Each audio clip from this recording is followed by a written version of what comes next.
Good afternoon, everybody. How are you guys doing today? I'm going to do something a little bit different. First, I just wanted to let you guys know that anybody that's trying to attack me or slander me, I don't accept it. I don't want your negative energy. I'm no longer listening to the voices of the naysayers. Just to put that out there. Secondly, I myself have been a lifelong journeyer. I'm not going to get too much into my journey right now, but I've just become a lot more enlightened lately, and it's kind of been a rough patch, we'll just say. I'm starting to come out of the fog. Unfortunately, a lot of us that are challenging the dying of the light are being attacked mentally, physically, and emotionally, which causes us to stay stagnant or decline spiritually. And it is it's a sad thing, to be honest, because people don't want us to be us. They don't want us to embrace the light and shine light on their demons, because it irritates them, right? So I wanted to share a quote that was very powerful for me, and hopefully it could help some of you as well. It says, "The myths of society have only been constructed for certain psychological response." Now, let's think about that for a second.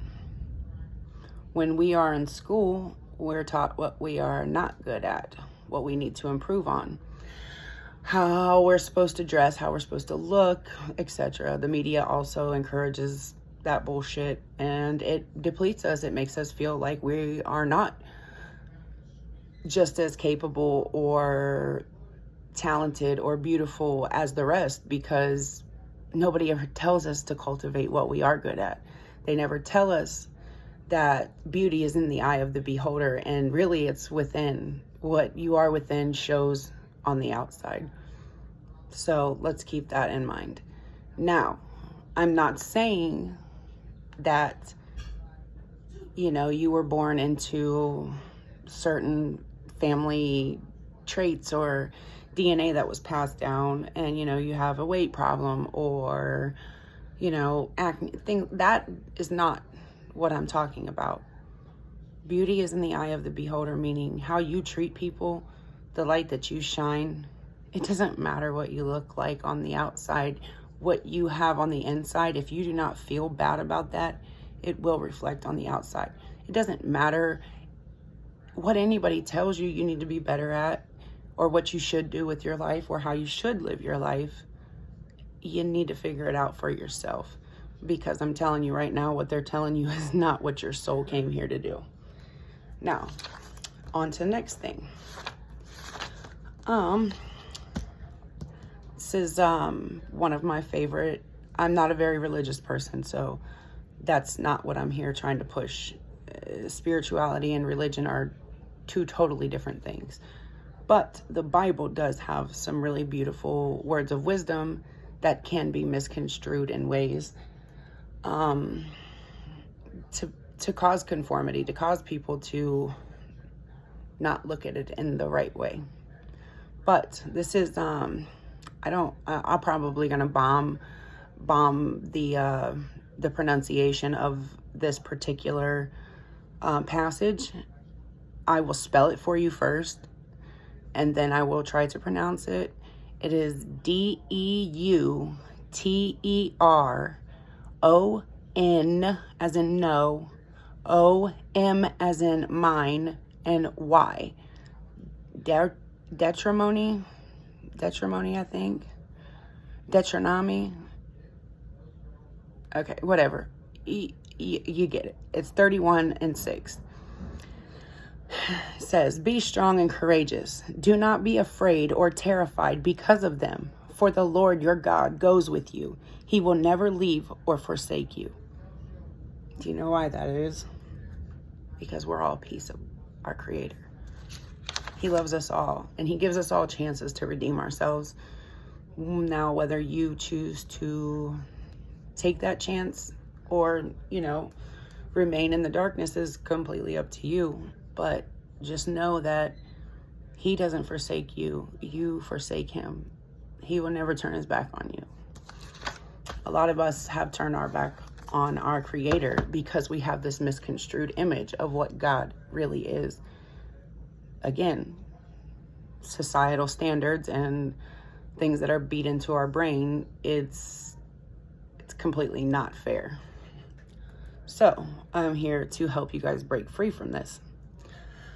All right, now, a lot of us that are on our spiritual awakening journey, that are, honing in on our gifts, things like that, especially a lot of us who are on a twin flame journey, which is what we become obsessed with rather than, the part that we're supposed to be obsessed with, which is bettering ourselves to bring ourselves up higher so that our twin sees that and they feel energetically us being pulled away from them, so they want to rise as well. You see, if we're staying in a low stagnant state with them, they get bored, we get bored. That creates the runner-chaser phenomena.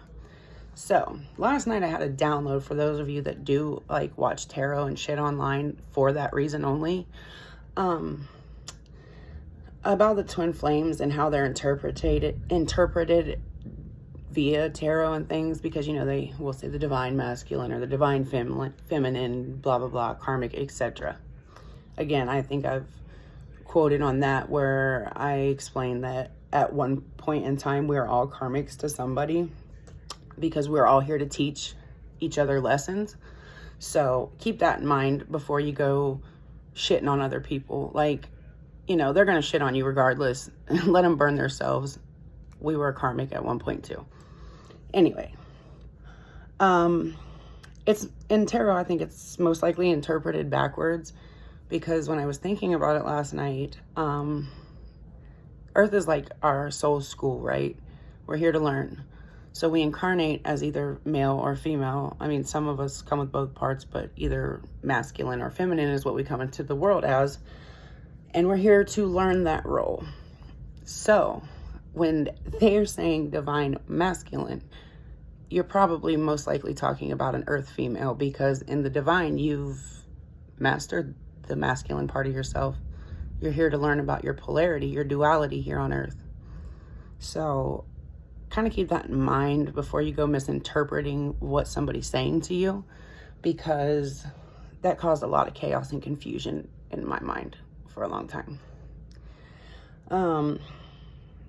We're all here for a mission, and until we figure that mission out, we're going to be stuck in a lot of shitty cycles in life, and that isn't what God wants for us. The devil does, not God. Well, the devil per se. We'll just say the darkness and the light. Now, for me personally,